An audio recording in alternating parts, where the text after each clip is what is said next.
Good evening. ഇന്നത്തെ topic നമ്മൾ കിടക്കുന്ന രീതിയുടെ പ്രാധാന്യം. തെറ്റായ രീതിയിൽ കിടന്നാൽ നമുക്ക് ബാക്ക് പെയിൻ മാത്രമല്ല, പക്ഷെ നെക്ക് പെയിനും വരും. പിന്നെ നമ്മളെ സ്ലീപ്പും ഡിസ്റ്റർബ്ഡ് ആവും. സ്ലീപ്പ് ഡിസ്റ്റർബ്ഡ് ആകുമ്പോൾ നമ്മളെ ബ്രെയിൻ്റെ അകത്ത് ഓക്സിജൻ കുറയാൻ തുടങ്ങും. കുറേ പ്രശ്നങ്ങളുണ്ടാവും. സോ സ്ലീപ്പിംഗ് പൊസിഷൻ ഭയങ്കര ഇമ്പോർട്ടൻ്റ് ആണ്. ഇത് മാത്രമല്ല, തെറ്റായ രീതിയിൽ കിടന്നാൽ നമ്മുടെ ബോഡിയുടെ പോസ്ചർ തന്നെ തെറ്റാൻ സാധ്യതയുണ്ട്. സോ കുറേ ലോങ് ടേം പ്രശ്നങ്ങൾ വരും സ്ലീപ്പ് ചെയ്യുന്ന രീതി തെറ്റാണെങ്കിൽ. സ്ലീപ്പിംഗ് പൊസിഷൻ ഏറ്റവും ഐഡിയൽ പൊസിഷൻ. നമ്മൾ ഇത് തുടങ്ങുന്ന മുമ്പ് നമ്മുടെ സ്പൈൻ 4 വളവുണ്ട്, കർവേച്ചേഴ്സ് ഉണ്ട്.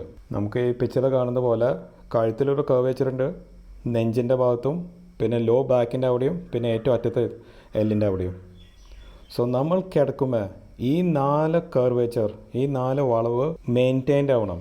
തെറ്റായ രീതിയിൽ കിടന്നാൽ ഈ സ്പൈൻ കർവേച്ചർ നോർമൽ ആവില്ല. അപ്പോഴാണ് ഈ ബാക്ക് പെയിൻ വരുന്നത്. ഫസ്റ്റ് പൊസിഷൻ, ഏറ്റവും ബെസ്റ്റ് പൊസിഷൻ നേരെ കിടക്കുന്നതാ. മുട്ടിൻ്റെ അടിയിലൊരു ചെറിയ പില്ലോ വയ്ക്കുക. ഹെഡ് നെക്കും ചെറുതായിട്ട് സപ്പോർട്ട് ആക്കുക. നമുക്ക് ഈ പിക്ചർ കാണുന്ന പോലെ കണ്ടോ, നമ്മുടെ സ്പൈൻ്റെ കർവേച്ചർ നോർമൽ വളവുകളൊക്കെ മെയിൻറ്റൈൻഡ് ആണ് ഇതിൽ. നമ്മൾ എന്തിനാ മുട്ടിൻ്റെ അടിയിൽ ഒരു പില്ലോ വയ്ക്കണേ?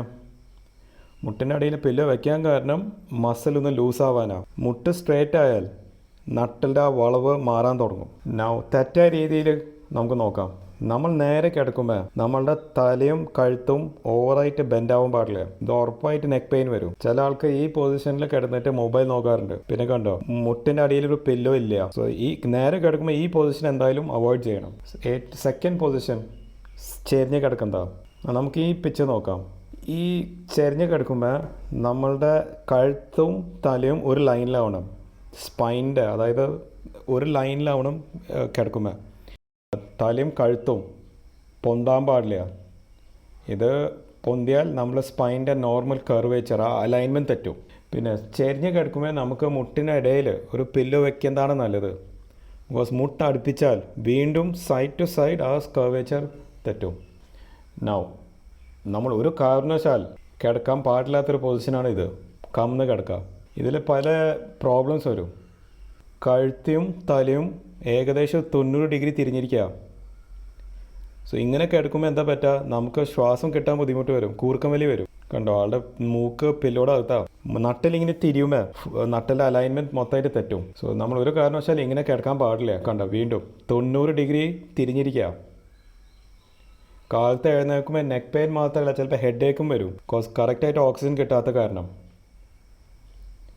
സോ നമ്മൾ കമന്ന് കിടക്കുന്ന രീതി എന്തായാലും ഒഴിവാക്കാം. പിന്നെ നോക്ക്, ഈ പൊസിഷനിൽ നമുക്ക് കാണാം സ്പൈൻ ഇപ്പോൾ ഒരു റാ പോലെയാണ്. നമ്മുടെ നോർമൽ 4 കർവേച്ചർ മൊത്തമായിട്ട് മാറിയിരിക്കുക. ചുരുക്കി പറഞ്ഞാൽ കിടക്കുന്ന രീതി ശരിയായാൽ നമ്മുടെ സ്ലീപ്പ് മാത്രമല്ല, നമ്മളെ ഹെൽത്തും ഇമ്പ്രൂവ് ആവും. മിക്ക ആൾക്കാർക്ക് കാലത്ത് എഴുന്നേൽക്കുമ്പോൾ നെക്ക് പെയിൻ വരാറുണ്ട്. അതിൻ്റെ ഏറ്റവും കോമൺ കാരണം കിടക്കുന്ന രീതി തെറ്റായ കാരണമാണ്. സോ ഈ വീഡിയോ നിങ്ങൾക്ക് ഹെൽപ്ഫുള്ളായി ഞാൻ വിചാരിക്കുക. ലൈക്ക് അടിക്കുക, കമൻറ്റ് അടിക്കുക, സബ്സ്ക്രൈബ് ചെയ്യുക. താങ്ക്സ്.